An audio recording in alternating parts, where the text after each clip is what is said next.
فيلمنا بيبدأ من قلب العاصمة اليابانية طوكيو. بنتعرف على عيلة سوزوكي اللي بتمثل النموذج المثالي للعيلة العصرية، عايشين في شقة مودرن وصغيرة على قد حالهم. البيت عبارة عن جزر منعزلة، كل واحد فيهم في ملكوته. الأب يوشي ما بيفصلش من قدام شاشة التلفزيون طول ما هو بياكل، والولاد كينجي ويوي حابسين نفسهم في أوضهم كأنهم في زنازين إلكترونية. علاقتهم ببعض تكاد تكون معدومة، والموبايلات هي اللي مسيطرة على حياتهم. الاعتماد على التكنولوجيا وصل معاهم لمرحلة الإدمان، حتى لما بيتجمعوا على الأكل الصمت هو اللي بيحكم المكان. وفجأة بيجي اليوم اللي هيقلب موازين حياتهم. احنا النهارده هنحكي فيلم سرفايفل فاميلي. يوشي بيصحى الصبح مخضوض لأنه اكتشف إن راحت عليه نومة. المنبه اللي متعود يصحيه خذله المرة دي وما ضربش. بينط من سريره وبيلبس هدومه في ثواني وهو بيجري في الشقة. بيسأل ميتسوي مراته هي الساعة كام؟ بس بيتفاجئ إنها هي كمان تايهة، كل الساعات في البيت اتعطلت. ميتسوي بتصدمه وبتقوله إن كل حاجة بتشتغل بالكهرباء اتعطلت لأن الكهرباء قطعت تماماً. بنتهم يوي بتصحى وهي في قمة النكد والضيق بسبب الحر، عشان التكييف فصل والدنيا بقت خانقة بالنسبة لها. يوشي بيحاول يكلم شركة الكهرباء عشان يفهم إيه اللي حصل، لكنه بيلاقي الخط الأرضي هو كمان مش شغال. بيضطروا يخرجوا من البيت بسرعة عشان يلحقوا الشغل والمدارس، وعند باب الأسانسير بيلاقوا زحمة من سكان العمارة. الأسانسير هو كمان متعطل بالرغم من وجود مولدات طوارئ.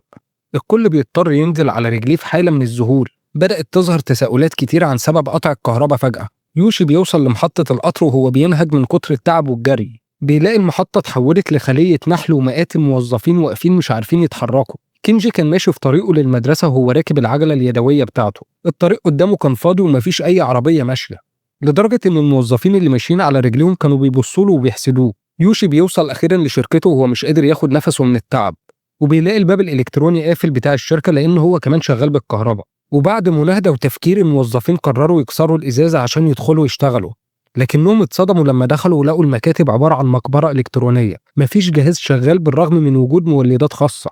ميتسوي كانت فاكرة إن الموضوع بسيط والكهرباء هترجع في أي وقت، بس برضه خدت حذرها وراحت السوبر ماركت عشان تجيب احتياجات البيت. السوبر ماركت كان عبارة عن فوضى والناس بتخطف الأكل والمية.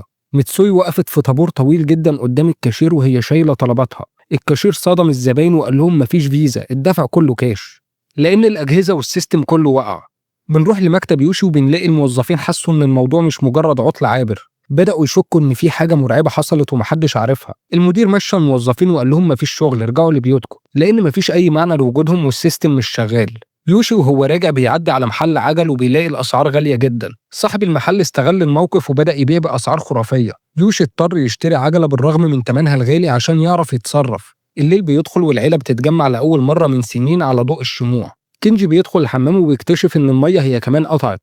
يوي ما كانتش فاهمة إيه علاقة المية بالكهرباء وليه كل حاجة باظت مع بعض. بتطلع العيلة كلها للبلكونة وبيشوفوا مشهد خيالي. المدينة اللي كانت منورة دايما غرقانة دلوقتي في الظلام. الضوء الوحيد كان جاي من القمر والنجوم. السما كانت مليانة نجوم بشكل ما كانوش شافوه من عشرات السنين. بيجي تالت يوم والحال في الشقة بقى صعب جدا. المواعين متكومة في الحوض والغسيل في كل حتة. أسلوب حياة الناس اتشقلب 180 درجة في 3 أيام بس. يوشي بيروح الشركة وبيلاقي المدير مروح كل الموظفين لحد ما الكهرباء ترجع. بدأ الخوف يتسرب لقلب يوشي على مستقبل عيلته ومصاريفهم. زميله نصحه وقال له يا يوشي طوكيو ما بقتش مكان آمن. قال له إن مخزون الأكل هيخلص والناس هتاكل بعضها من الجوع. يوشي شاف زميله وهو واخد عيلته وهربانين ناحية الأرياف. بدأ يفكر في الموضوع بجدية بس لسه عنده أمل. بنوصل لليوم السابع والمحلات فضيت تماما من أي سلعة تموينية. المدارس قفلت والمصانع وقفت والبلد كلها بقت في حالة شلل. الناس بدأت تطفش من طوكيو وتروح للأماكن اللي فيها زرع ومية. عائلة سوزوكي خدت القرار الصعب وقرروا يرحلوا هم كمان. جهزوا شنطهم واتحركوا بالعجل. الأطفال ركبوا عجلاتهم ويوشي خد مراته وراه وبدأوا الرحلة. وبعد فترة قعدوا يستريحوا في جنينة في الطريق وأكلوا من الأكل اللي معاهم. بعدها كملوا الطريق لحد ما وصلوا للمطار عشان يسافروا بالطيارة. كان حلمهم يوصلوا لبيت أبو ميتسوي في الريف بسرعة، بس اتصدموا من كمية البشر اللي محاصرة المطار. حتى حركة الطيران اتعطلت عشان الكهرباء. من التعب دخلوا فندق جنب المطار. المديرة استغلتهم ورفعت السعر وهم وافقوا غصب عنهم. يوي طلبت يرجعوا بيتهم بس يوشي فهمها إن طوكيو بقت مدينة أشباح. قال لهم إن مفيش مفر، لازم نوصل لبيت جدكم في الريف بالعجل.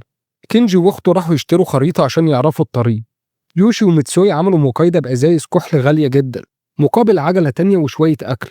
كملوا المشوار وبعد شوية وصلوا للطريق السريع. ولقوا طوابير من الناس، قرروا يباتوا في الشارع زي كل المسافرين اللي حواليهم. وتاني يوم الصبح دخلوا نفق ضلمة جدا وشافوا فيه مناظر صعبة، لكن كان في ست عجوزة ساعدتهم يعدوا من وسط الأنقاض اللي في النفق. بنوصل لليوم ال16 والمية والأكل اللي معاهم كانوا خلصوا، اضطروا يشربوا من مية النهر اللي الناس بتغسل فيها هدومها، وبتيجي عاصفة قوية هجمت عليهم وخلتهم يستخبوا في أي مكان. العجل اتدمر والهدوم باظت من الطين. وصلوا المدينة مهجورة والولاد بدأوا يدوروا في المحلات.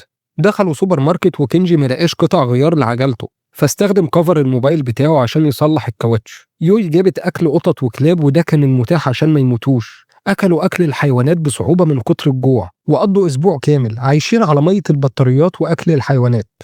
في اليوم ال22 قابلوا ناس على الطريق علموهم إزاي ياكلوا من الأرض. واحد صورهم بكاميرا ووعدهم بالصورة لما الكهرباء ترجع. كملوا طريقهم ووصلوا لمنتزه مائي، والناس هناك بتصطاد السمك. وقفوا في طابور طويل مستنيين دورهم، بس الأكل خلص قبل ما ياخدوا نصيبهم. يوشي قعد يتذلل للبايع علشان ياخد أي أكل لولاده، ووصل لمرحلة إنه كان هياكل دود من كتر الجوع. وفجأة خنزير بري ظهر قدامهم، ويوشي هجم عليه ومسكه. وبيظهر واحد اسمه تاناكا ساعدهم في ذبح الخنزير وعزمهم عنده في المزرعة. قعدوا هناك أسبوع يشحنوا طاقتهم قبل ما يكملوا المشوار. وصلوا النهر واسع والخريطة اللي معاهم كانت قديمة، ووصلتهم لطريق غلط لأن الجسر اللي كان هناك اتهد. عملوا مركب خشب والأم والبنت عدوا الناحية التانية. كينجي رجع بالمركب عشان ياخد أبوه والحاجة اللي معاهم، بس قامت عاصفة والنهر سحب يوشي، والمركب اتقلب ويوشي اختفى. ما لقوش غير الباروكة بتاعته.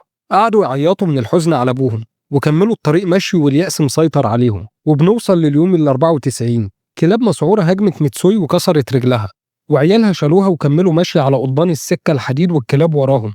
وفجأة سمعوا صفارة قطر والكلاب هربت من الخوف.